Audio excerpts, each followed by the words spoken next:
No, it is Faith Friday here at GMA3, and as a divided nation starts to repair and rebuild, now more than ever, we could all use some words of inspiration. That is right. So here to help us with that is the pastor of National Community Church and author of Win the Day, 7 Daily Habits to Help You Stress Less and Accomplish More. Mark Batterson, thank you for being with us. And we all know this year has been filled with tension, and a lot of that divide and political discomfort is happening right where you are in Washington, D.C. So what have you said to your community to bring them together during this divisive time?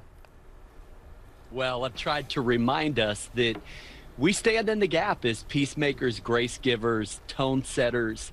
I think it's a lot easier to act like a Christian than it is to react like one, but our reactions really reveal an awful lot about us.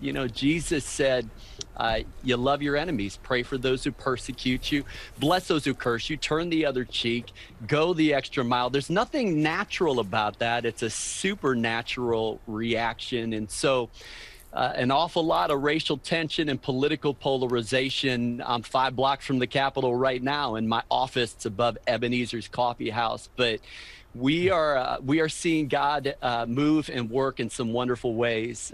Dr. King said, don't be a thermometer that just reflects what's happening around you. Let's be a thermostat. And so that's a good reminder for all of us. I think we have the ability to shift the atmosphere with faith, hope, and love. Well, that is a great message, and some people that have been hearing your message, you happen to actually minister to a number of NFL athletes, including Kirk Cousins, QB of the Minnesota Vikings, who is a friend of yours. But we have a message we want to play here from Kirk. Let's listen. Hey, I'm Kirk Cousins, quarterback of the Minnesota Vikings. Mark's books have blessed me tremendously. They've stretched me. They've challenged me in my faith. I've grown in my prayer life. I've grown in my marriage and the way I parent my kids. In my level of patience and trust in the living God. And I'm so grateful for Mark having stewarded his gift and being able to share really what God has spoken to him with so many people, including myself. Now, that's a heck of a compliment there. And we're looking through some of the habits of your book here, and one is cut the rope. Playing it safe is risky. Is that something you tell some of the athletes and other people you minister? What does that mean? Yeah, well, humbled by that message. And I have to say, as a former athlete, the older you get, the better you were, TJ. Just putting that out there. So it's a joy. I get to do a lot of chapels for NFL, MLB, and NBA. And what I love about athletes is that I think the physical disciplines that are cultivated on the practice field really translate into the spiritual context. These things are not unrelated. And of course, part of that is learning some of those lessons. So cut the rope would be habit number 5. Playing it safe is risky. And it's one way that we stress less and accomplish more. Pastor Mark, I was actually getting a chuckle out of these 7 habits. Kiss the wave, eat the frog, fly the kite, wind the clock, seed the clouds. This book is very, very informational and inspirational, and we'd like you don't have to go describing what all those things are because the book can do that, but give us some words, if you wouldn't mind, to head into the weekend with, to give us some inspiration to just be our best selves. Sure. Well, eat the frog is a fun play off of what Mark Twain said. If you ever have to eat a live frog, do it first thing in the morning, because then you'll know that the hardest thing is behind you, which is absolutely hilarious, but it's a pretty good way to approach the day or attack the day.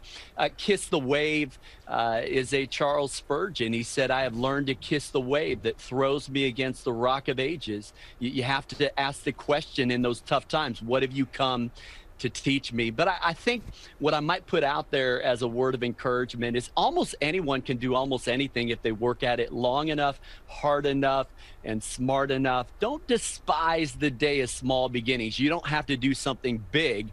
I think you do little things like they're big things, and God does big things like they're little things. In fact, 1983, Lauren Whitehead releases this paper about the domino chain reaction.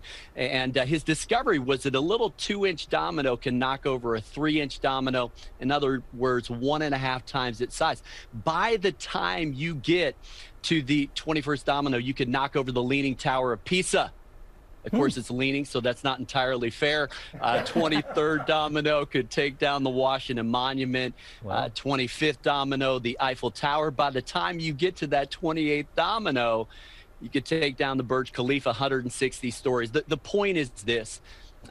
If you want God to do the super, you have to do the natural. And so let's focus on those little habits. No matter what goal you're going after, habit you're trying to break or build, I know exactly how it's going to happen. It's going to happen one day at a time. You have to win the day. I love that. And did you notice that every time Mark was talking, he was smiling as he was talking? Yeah. And it was making me smile, so it's infectious. Mark Batterson, thank you so much for being with us and for making us smile and inspiring us. Win the Day is available everywhere books are sold. Well, hey there, GMA fans. Robin Roberts here. Thanks for checking out our YouTube channel. Lots of great stuff here. So go on, click the subscribe button right over here to get more of awesome videos and content from GMA every day, anytime. We thank you for watching, and we'll see you in the morning on GMA.